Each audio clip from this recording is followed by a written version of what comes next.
Hello everyone, welcome back to my channel. मैं हूं astrologer और tarot card reader Neeru Dawar Nagi.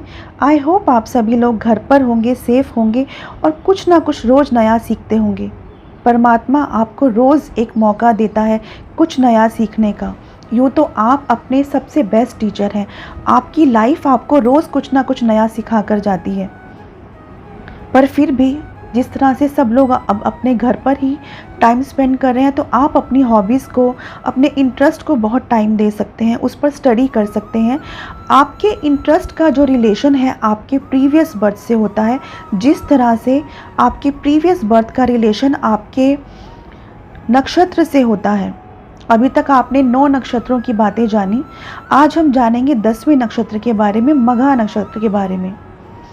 लेकिन उससे पहले अगर आपने मेरा चैनल अभी तक सब्सक्राइब नहीं किया, आप उसे सब्सक्राइब कर लीजिए, लाइक करिए, शेयर करिए, क्योंकि आप अगर वीडियो को लाइक करते हैं तो उससे हमें इंस्पिरेशन मिलती है कि हम आपके लिए अच्छे अच्छे ऐसे नए वीडियोस और लेकर आएँ। मघा नक्षत्र 10वां नक्षत्र है और आकाश मंडल में ये 5 तारों का ग्रुप है। मघा नक्षत्र पितरों का नक्षत्र है। इनके जो स्वामी है केतु हैं। अब आप ऐसा नहीं समझिए कि अगर इस नक्षत्र का स्वामी केतु है तो बहुत नेगेटिविटी है, ऐसा बिल्कुल नहीं है। मघा नक्षत्र के लोग अच्छे जज होते हैं, अच्छे एडवाइस देने वाले होते हैं, अच्छे लॉयर होते हैं और साइंटिस्ट बहुत अच्छे होते हैं।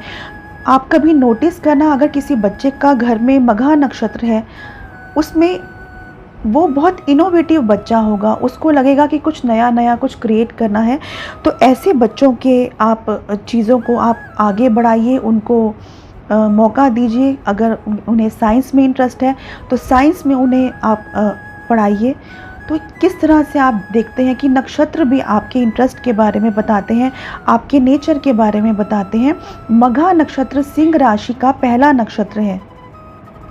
जी हाँ, अब सिंह राशि का नाम आते ही मन में आता है कि शायद बहुत गुस्से वाले होते हैं, डोमिनेट करते हैं। यहाँ मैं आपसे कह दूँ कि मघा नक्षत्र के इफ़ेक्ट से ये लोग थोड़े अलग होते हैं, क्योंकि दो सेम राशि के लोग एक जैसे नहीं होते हैं।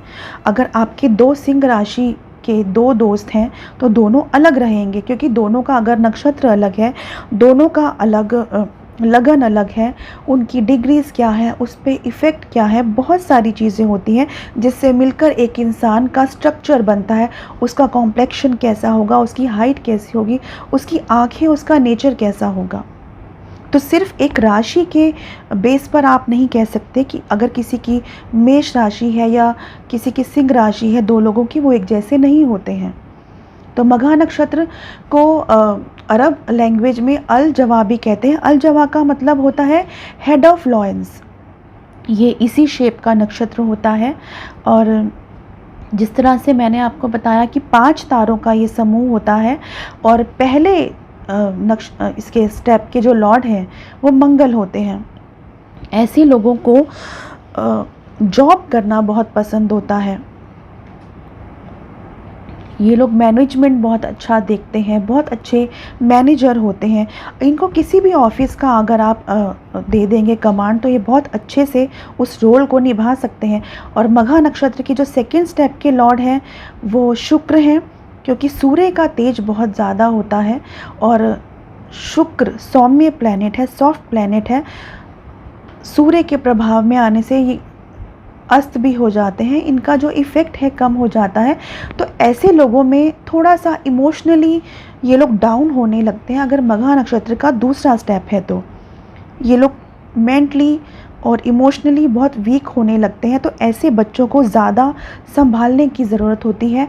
उन्हें ऐसे बातों से दूर रखना चाहिए जो उनको मेंटली और इमोशनली डाउन करती हों। ये लोग भी जॉब करना पसंद करते हैं। और मघा नक्षत्र के तीसरे चरण के स्वामी है बुध।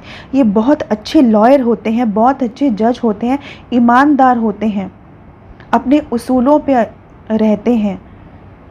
ये लोग ईमानदारी के आगे कुछ भी नहीं देखते हैं। तो इसीलिए ऐसे बच्चों को आप लॉ की फील्ड में भेज सकते हैं और बहुत अच्छा इनकी बुद्धि का यूज़ ये बहुत अच्छा करते हैं और इनके मन में बहुत सॉफ्ट कॉर्नर रहता है दूसरों के प्रति।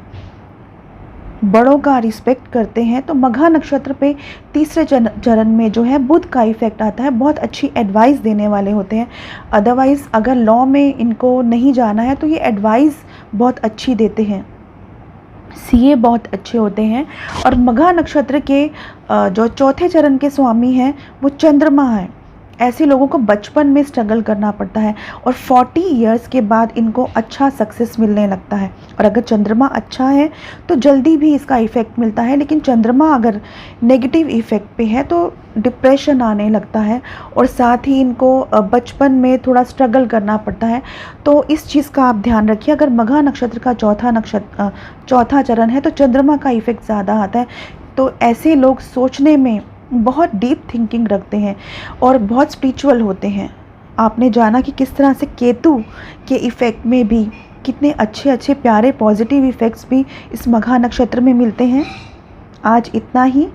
फिर मिलेंगे हम एक नए नक्षत्र के साथ में, नई बातों के साथ में और एक नई नॉलेज के साथ में। धन्यवाद।